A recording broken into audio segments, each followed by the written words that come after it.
त्या गोष्टीचं नाव आहे सुट्टीतील आजीकडे मजा. सुट्टी लागली की आरव आणि त्याची बहीण सिया खूप खुश व्हायचे. कारण एकच, आजीकडे जाणं.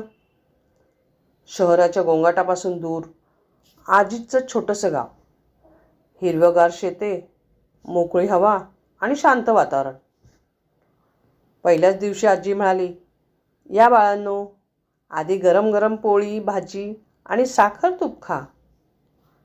आरव म्हणाला, आजी, तुझ्या हातचं जेवण खूपच टेस्टी असतं.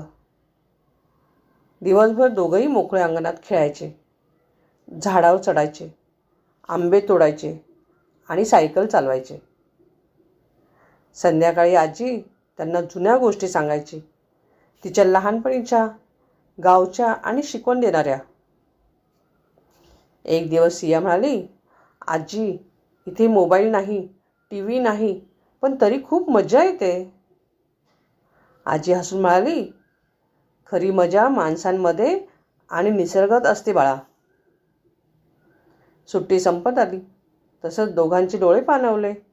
आरव म्हणाला, आजी, आम्ही पुन्हा येणार लवकरच.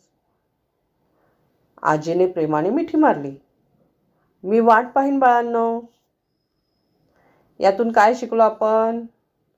सुट्टीतील आजीकडे गेलेले दिवस म्हणजे फक्त मजा नाही, तर प्रेम, संस्कार आणि आठवणीचा खजिना असतो.